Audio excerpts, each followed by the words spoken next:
صلی اللہ علیہ وسلم الجلاس بن سوید خان اللہ و رسولہ، حضور جلاس بن سوید نے اللہ اور اس کے رسول سے خیانت کی ہے، وہو عمی، اور میرا چچا لگتا ہے۔ اگلے لفظ سنیے، وقد تبرأت الی اللہ ثم الیک منہ، حضور میں پہلے اللہ کے حضور پھر آپ کے حضور اس سے بیزاری کا اعلان کرتا ہوں۔ حضور میرا اس سے کوئی تعلق نہیں ہے، میرا اس سے کوئی واسطہ نہیں ہے۔ میں اللہ سے بھی کہتا ہوں میرے مالک، میرا چچا سے کوئی تعلق نہیں ہے چونکہ وہ تیرے محمد کا دشمن ہے۔ حضور میں آپ سے بھی کہتا ہوں کہ میرا میرے چچا سے کوئی تعلق نہیں ہے چونکہ وہ آپ کا دشمن ہے۔ کالا وماذا قال، حضور نے فرمایا بچے اس نے کیا کہا ہے؟ بچے نے ساری کہانی سنا دی کہ میں نے آپ کی تقریر سنی، آپ کی گفتگو سنی اور جا کے بتائی تو اس نے کہا کہ اگر وہ سچے ہیں تو پھر تو ہم گدھوں سے بدتر ہو گئے۔ حضور نے صحابہ کو بلایا، کہا کہ یہ واقعہ پیش آیا ہے، بتاؤ کیا کریں؟ صحابہ نے عرض کی ھذا طفل صغیر لا تصدقه فهو لا یعی ما یقول والجلاس بن سوید یصلی معنا وهو شیخ کبیر وعاقل، حضور یہ بچہ چھوٹا ہے، کم عقل ہے، کم سمجھ ہے، یہ تو اپنی بات بھی نہیں صحیح طرح سمجھ سکتا، جو کہتا ہے تو وہ بھی نہیں جانتا، اور جلاس بن سوید بڑی عمر کا آدمی ہے، ہمارے ساتھ نمازیں پڑھتا ہے اور عاقل شخص، تو آپ اس بچے کی بات کی پرواہ نہ کیجیے اور اس کی خبر کی تصدیق نہ کیجیے۔ ادھر جلاس بن سوید کو جب پتا چلا تو اس نے بھی قسمیں کھانی شروع کر دی کہ میں نے تو کوئی بات کہی نہیں ہے، ایک چھوٹے سے بچے نے جا کے ویسے ہی بات کر دی۔ تو حضور نے اس بچے کی بات کو نظر انداز کیا صحابہ کے کہنے پہ۔ اب اس بچے نے جب دیکھا کہ میری بات حضور نے قبول نہیں کی ہے تو اس نے جھولی پھیلا لی اور آسمان کی طرف دیکھ کر کے کہا اللہم ان کنت صادقا فصدقنی وان کنت کاذبا فکذبنی، اے اللہ اگر میں جھوٹا ہوں تو مجھے جھوٹا کر دے اور اگر میں سچا ہوں تو میری سچائی کا اعلان کر دے۔ یہ بچے نے جب بات کی تو ابھی اس نے منہ پہ دعا مانگ کے ہاتھ نہیں پھیرے تھے کہ جبریل آ گئے، اور سورہ توبہ کی آیت نازل ہوئی یحلفون باللہ ما قالوا وَلَقَدْ قَالُوا كَلِمَةَ الْكُفْرِ وَكَفَرُوا بَعْدَ إِسْلَامِهِمْ، یہ قسمیں کھاتے ہیں کہ ہم نے یہ بات نہیں کی ہے، محبوب انہوں نے اسلام لانے کے بعد کلمہ کفر بولا ہے، انہوں نے کلمہ کفر بولا ہے، اس نے بات کہی ہے۔ تو اللہ تعالیٰ کے محبوب نے اس بچے کو اپنے پاس بلایا، کہا مرحبا بالذی صدقہ ربہ من فوق سبع سماوات، خوش آمدید وہ بچے جس کی 7 آسمانوں سے اوپر رب نے بھی گواہی دی ہے، جس کی رب نے بھی گواہی دی ہے۔ پھر حضور نے اس بچے کے کان کو پکڑا اور فرمایا وفت اذنک یا غلام وصدقک ربک، بچے تیرے کان نے ٹھیک ہی سنا تھا اور تو وہ ہے جس کی گواہی اور جس کی تصدیق میرے رب نے فرمائی۔ اللہ اکبر۔ حضرت عمر رضی اللہ تعالیٰ عنہ کا دور آیا تو انہوں نے حضرت عمیر بن سعد انصاری رضی اللہ تعالیٰ عنہ کو حمص کا گورنر بنا دیا، اور پھر جب وہ فوت ہوئے تو حضرت عمر روئے، فرماتے کاش کہ میرے پاس عمیر جیسا کوئی دوسرا آدمی ہوتا اور میں مسلمانوں کی محافظت کے لیے اسے مقرر کرتا۔ اللہ اکبر۔ تو حضور علیہ الصلوۃ والسلام کی محبت اور حضور کے ساتھ وفا کا یہ رشتہ اور یہ تعلق اور یہ گہرا ربط اللہ تعالیٰ کی محبت کا بندے کو مستحق کرتا ہے۔ اللہ نے بھری بزم کے اندر اس بچے کو عمیر بن سعد رضی اللہ تعالیٰ عنہ کو جھوٹا نہیں ہونے دیا۔ تو اقبال کہتا ہے کی محمد سے وفا تو نے تو ہم تیرے ہیں، یہ جہاں چیز ہے کیا لوح و قلم تیرے ہیں۔ کسی امیر شخص کا نام ہے کیا بدن کے اوپر پیوند لگے لباس پہننے والے وہ فاقہ مست کیا امراء کی فہرست میں آتے تھے؟ ہمیں تو وہ کہانی بھی اسلام کی غربت کی یاد آتی ہے کہ جب احد کے اندر 70 شہیدوں کے لاشیں پڑے ہوئے ہیں تو حضرت صفیہ حضور کی پھپھی اپنے بھائی حمزہ کے لیے 2 چادریں لے کر کے کفن کی آتی ہے، تو حضور علیہ السلام نے فرمایا کہ جس قبر میں حمزہ کو دفن کیا جائے اسی قبر میں مصعب بن عمیر کو بھی کفن دیا جائے اور دفن کیا جائے، اور کہا میرے چچا کے لیے اس کی جو بہن میری پھپھو جو 2 چادریں لے آئی ہے، کہا ایک چادر ہم مصعب بن عمیر کو دیں گے۔ یہ مصعب بن عمیر کون ہے؟ تاریخ پڑھو، کتنی دل آویز تاریخ ہے۔ مکے میں ایک امیر ترین خاتون ہے جس کے بیٹے کا نام مصعب ہے، اور وہ اپنے بیٹے کو اتنا خوبصورت لباس پہناتی ہے اور اتنے خوبصورت خوشبو اور عطر اس کو لگاتی ہے کہ مصعب بن عمیر جن گلیوں سے گزرتے تھے دیر تک وہ گلیاں مہکتی رہتی تھی۔ لوگ کہتے تھے یہاں سے مصعب گزر کے گیا ہوگا اس لیے یہ گلیاں مہک رہی ہیں۔ اچھا، پھر مصعب پہ نظر پڑتی ہے میرے محمد عربی کی، اور مصعب بن عمیر حضور کی زلفوں کا اسیر ہو جاتا ہے۔ ماں کافرہ ہے، جب پتہ چلتا ہے تو اس کا لباس بھی چھین لیتی ہے، سہولتیں اور آسودگیاں بھی واپس لے لیتی ہے۔ پھر وہ وقت بھی آیا کہ مصعب بن عمیر حبشہ کی جانب ہجرت کر جاتے ہیں۔ مکے کے حالات کچھ تھوڑے سے خوشگوار نظر آئے تو وہ حبشہ سے واپس مکے جب پلٹے تو ان کے بدن پہ جو چادر تھی وہ جگہ جگہ سے پٹی ہوئی تھی۔ میرے آقا کریم علیہ السلام نے دیکھا تو حضور کی آنکھوں میں آنسو ٹپکنے لگے۔ کہا یہ وہی مصعب ہے جو اتنا خوش پوش نوجوان تھا کہ میں نے پورے مکے میں اس سے خوبصورت لباس پہننے والا کوئی دوسرا شخص نہیں دیکھا، اور آج میرے مصعب کو پہننے کے لیے جو چادر میسر ہے وہ بھی جگہ جگہ سے پھٹی ہوئی ہے۔ یہ اسلام کی غربت کی کہانی ہے، اور آج احد میں یہی مصعب بن عمیر شہید ہو جاتے ہیں اور ان کے لیے کفن بھی دستیاب نہیں ہے۔ حضور نے کہا جو میرے چچا کے لیے 2 چادریں لائی ہیں ان میں سے ایک کا کفن مصعب کو دے دو نا، اور دوسری چادر سے کفن میرے چچا کو دے دیا جائے۔ اچھا، حضرت مصعب کے لیے بڑی چادر رکھ دی گئی، اور حضرت امیر حمزہ کے لیے جو چادر تھی وہ چھوٹی تھی، اگر سر ڈھانپتے تھے تو پاؤں ننگے ہو جاتے، اگر پاؤں ڈھانپتے تھے تو سر ننگا ہو جاتا۔ حضور نے فرمایا میرے چچا کا سر ڈھانپ دو اور پاؤں کے اوپر اذخر نامی گھاس ڈال دو۔ میں یہ اسلام کی غربت کی کہانی تمہیں سنا رہا ہوں، جب میرے رسول کے چچا کے لیے پورے کفن کا ٹکڑا بھی دستیاب نہیں تھا، اسلام اس وقت بھی عزت پا گیا تھا، اسلام اس وقت بھی ذلیل نہیں تھا، اسلام اس وقت بھی سربلند تھا، اور اسلام اس وقت بھی عزتوں کی مسند پہ تھا۔ یہ اسلام کا وہ دور ہے کہ جب حضور مسجد نبوی سے باہر نکلتے ہیں تو آگے حضرت عمر و ابو بکر رضی اللہ تعالی عنہما کھڑے ہیں، چہرے کے اوپر عجیب اداسی ہے۔ کہا عمر، ابو بکر اس وقت کیوں کھڑے ہو؟ عرض کی حضور بھوک نے گھر میں ٹکنے نہیں دیا، ہم نے چاہا حضور کا چہرہ دیکھ لیں تو کچھ پیاس بجھ جائے، کچھ بھوک مٹ جائے۔ حضور نے فرمایا میرا حال بھی یہی ہے، جس چیز نے تجھے گھروں سے نکالا ہے وہی چیز مجھے گھر سے نکال لائی ہے۔ چلتے ہوئے حضرت ابو ایوب انصاری کے گھر کے قریب سے گزرے،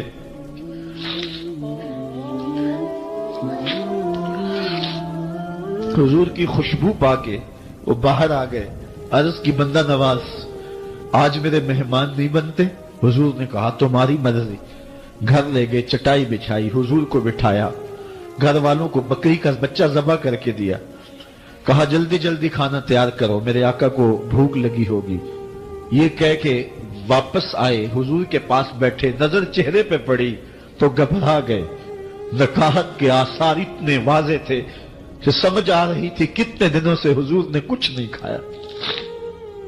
اٹھ کے باغ میں چلے گئے، کھجوروں کا خوشہ توڑا، حضور کے سامنے رکھا، کہا بندہ نواز جب تک کھانا تیار نہیں ہوتا یہ کھجوریں تناول فرمائیں۔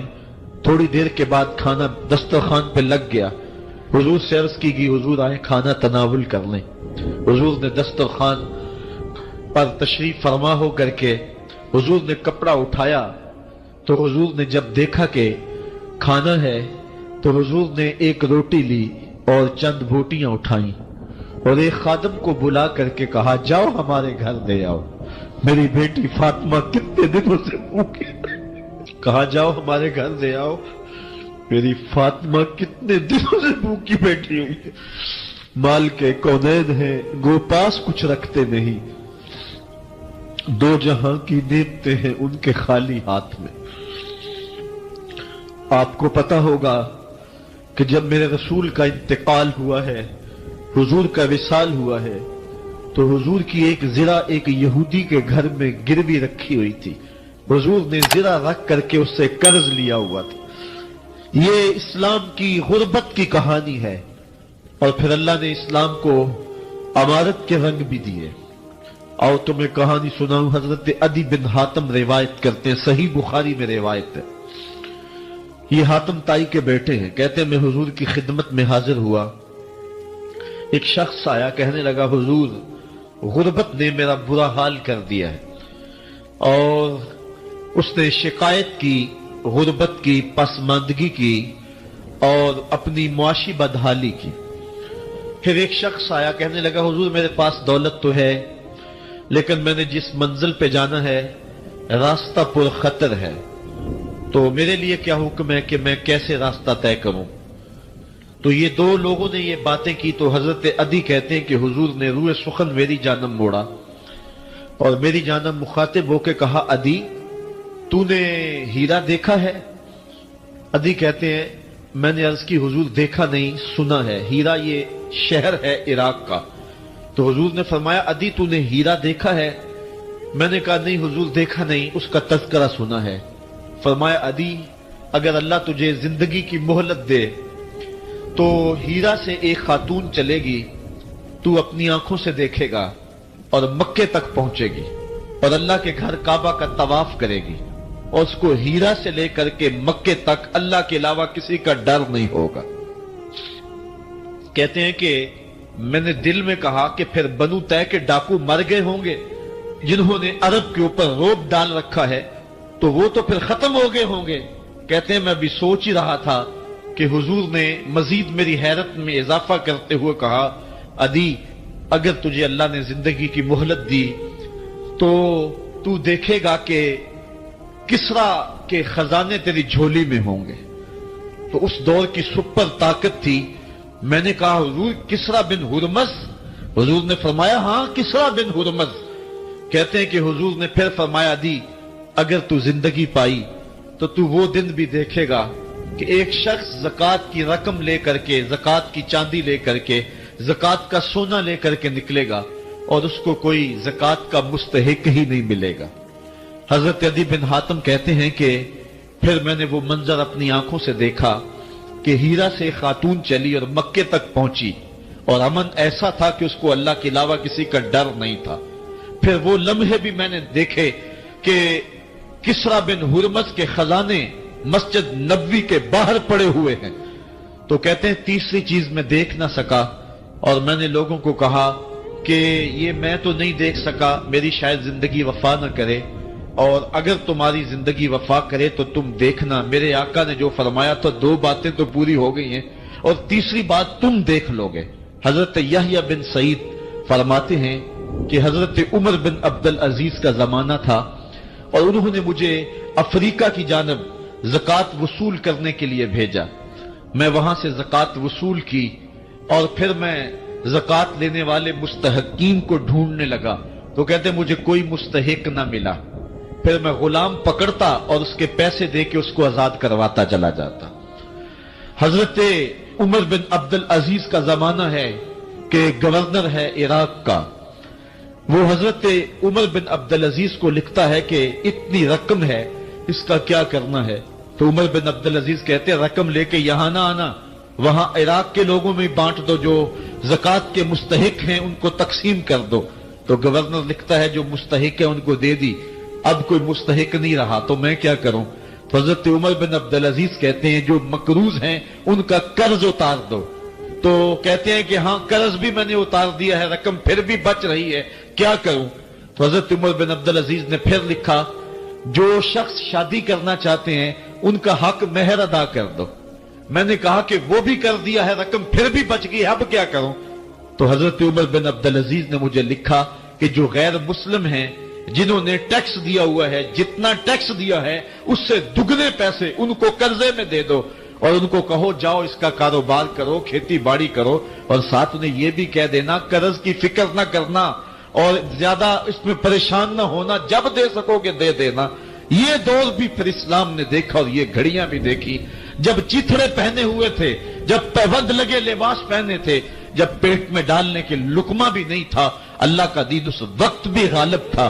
اور جب گلیوں کے اندر ریشم بکھرا ہوا ہوتا تھا، کوئی اٹھانے والا نہیں تھا، دین اس وقت بھی غالب تھا. دین کا غالب ہونا یا نہ ہونا، اس کا تعلق جو ہے وہ مال و دولت سے نہیں ہے. اقبال کہتا ہے کہ زوال بندائے مومن کا بے زری سے نہیں، مومن کا زوال بے زری سے نہیں ہے، بلکہ اس کا سبب کوئی اور ہے. وہ سبب ڈھونڈنا ہے کہ ہم دنیا میں رسوا ہو کے کیوں رہ گئے، ہم زمانے کے سامنے تماشا کیوں بن کے رہ گئے. آج نبی کی امت پوری کائنات میں رسوا ہو کے کیوں رہ گئی. آج ہمارا تماشا دیکھا جا رہا ہے. آج بھوکے کتوں کو ہماری بےشمار بہنوں کے اوپر چھوڑا جا رہا ہے اور اس کا تماشا دیکھا جا رہا ہے. کیا ہم نے یہ دن بھی دیکھنے تھے؟ ہم نے سراغ لگانا ہے. دولت کی قلت اور کثرت یہ ثانوی چیزیں ہیں. ہم نے تاریخ میں دیکھا ہے ہم کبھی مالی طور پہ کمزور تھے، رسوا نہیں ہوئے. اور ایک روایت حضرت سلیمان بن سرد رضی اللہ تعالی عنہ سے مروی ہے. کہتے ہیں کنت جالسا مع النبی صلی اللہ علیہ وآلہ وسلم، میں حضور علیہ السلام کی مجلس میں بیٹھا ہوا تھا. دو لوگ تھے، وہ آپس میں الجھ رہے تھے. ان میں سے ایک شخص کا چہرہ غصے سے سرخ ہو گیا، رگیں پھولی ہوئی تھی اور ایک دوسرے کے لیے سب و شتم کا ماحول پیدا ہو گیا تھا. اللہ کے رسول صلی اللہ علیہ وآلہ وسلم نے ارشاد فرمایا میں ایسا کلمہ جانتا ہوں کہ اگر یہ کلمہ پڑھ لیں تو ان کا یہ غصہ زائل ہو جائے گا، ان کی جو کیفیت ختم ہو جائے گی. اور وہ کیا ہے؟ اعوذ باللہ من الشیطان الرجیم. یہ پڑھ لیں تو جو ان کے اندر ہے وہ چلا جائے گا. تو لوگوں نے اس شخص کو کہا جس کی رگیں پھولی ہوئی تھی اور غصے سے اس کا چہرہ سرخ ہوا جا رہا تھا کہ تعوذ پڑھو، اعوذ باللہ من الشیطان الرجیم پڑھو. اور یہ اللہ تعالیٰ نے قرآن مجید میں ارشاد فرمایا ہے کہ جب غصے سے انسان بے قابو ہو جائے تو اس کو چاہیے کہ وہ اپنے غصے سے باہر نکلنے کے لیے تعوذ پڑھے. ایک روایت میں ہے اللہ کے محبوب نے ارشاد فرمایا تم میں سے اگر کوئی شخص غصے میں آئے تو وہ خاموش ہو جائے. تو خاموشی سے ہی غصے کا لیول نیچے آنا شروع ہو جائے گا. اور ایک روایت میں ارشاد فرمایا جب تم میں سے کوئی شخص غصے میں ہو تو وہ کھڑا ہوا ہو تو وہ بیٹھ جائے، اور اگر اس کا غصہ اس سے زائل ہو گیا تو ٹھیک، ورنہ لیٹ جائے. یعنی اگر وہ کھڑا ہو تو بیٹھ جائے، اور اگر بیٹھنے کے باوجود بھی غصہ ختم نہیں ہونے پا رہا تو لیٹ جائے، خاموش ہو جائے، تعوذ پڑھے اور بیٹھ جائے یا پھر لیٹ جائے. تو یہ چار صورتیں غصے کو کم کر دیتے ہیں. تو غصے کو نافذ کرنے کی بجائے کوشش کرنی چاہیے کہ غصہ جو ہے وہ فروغ ہو جائے، چونکہ غصے میں انسان ایسے امور کر لیتا ہے کہ بعد میں اس کو سخت پچھتاوا ہوتا ہے. تو ایک شخص نے حضور سے کہا کہ حضور مجھے کوئی وصیت کیجئے. حضور نے اسے ارشاد فرمایا کہ تو غصہ نہ کیا کر. اس نے پھر کہا مجھے وصیت کیجئے، تو آقا کریم نے پھر فرمایا غصہ نہ کیجئے. اس نے پھر کہا، یہ بات ایک بار نہیں، اس نے کئی بار حضور سے پوچھی. وہ کوئی اور وصیت طلب کرنا چاہ رہا تھا کہ یہ تو ٹھیک ہے، کچھ اور وصیت بھی کیجئے. اس سے ایک تو اس شخص کی ذاتی صورتحال ایسی ہوگی، اور دوسری یہ ہے کہ اس نصیحت کی اہمیت کے پیش نظر کہ غصہ جب انسان کو آتا ہے تو وہ مغلوب ہو جاتا ہے اور بہت غلط فیصلے کر بیٹھتا ہے. اس لیے بار بار ایک نصیحت پر تاکید کرنا اور اس کا تکرار کرنا اس امر کی طرف توجہ دلاتا ہے کہ ہمیں معاملات کے اندر بہت معتدل رہنے کی ضرورت ہوتی ہے. جو شخص غصے کو نافذ کرنے کی طاقت رکھتا ہے، ایک تو ہوتا ہے کہ بندہ غصے سے خود اپنے آپ کو بے چین کرے گا لیکن اپنے غصے کو نافذ نہیں کر سکتا، غصہ نکال نہیں سکتا، خود پیچ و تاب کھائے گا. لیکن یہ وہ شخص ہے جو غصے کو نافذ کر سکتا تھا، اس کے پاس طاقت تھی، لیکن اس نے اس کے باوجود غصے کو ضبط کیا۔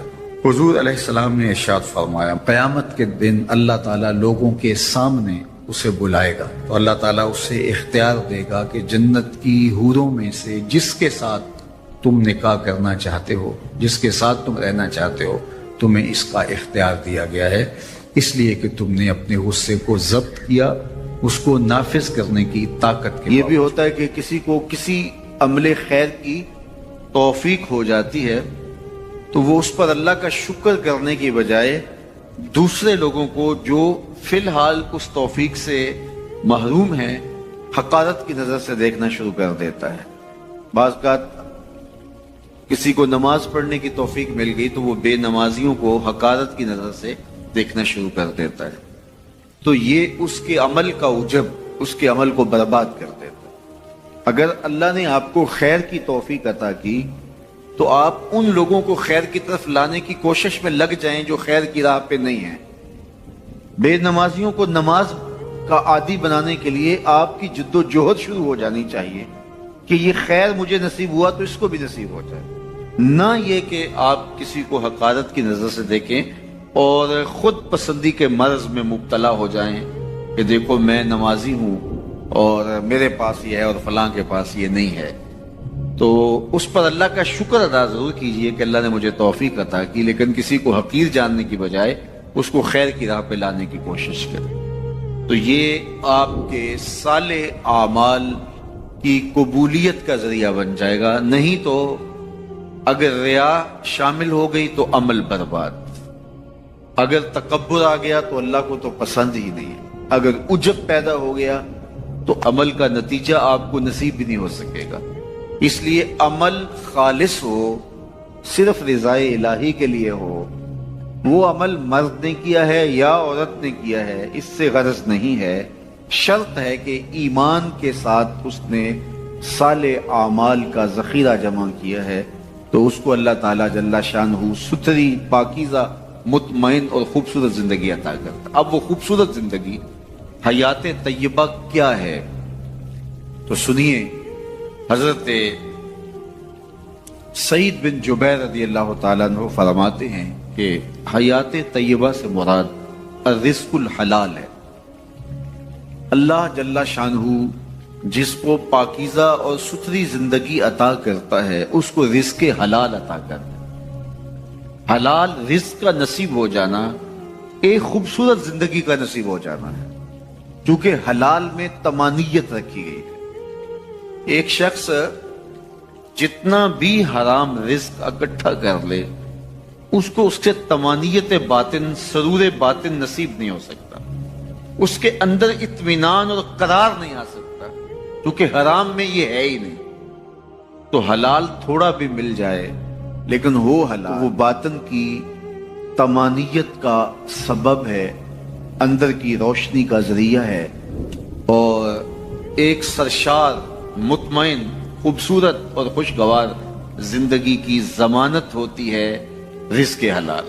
اللہ ہم سب کو اپنی جناب سے رزق حلال ہی نصیب کرے، اور اگر ہم سچے دل سے یہ عہد کر لیتے ہیں کہ اللہ ساری زندگی تو ہمیں رزق حلال ہی دینا اور ہم بھی ساری زندگی حرام کے ایک لقمے سے بھی اپنے آپ کو محفوظ کریں گے، اللہ آپ کے لیے حلال کے راستے کشادہ کر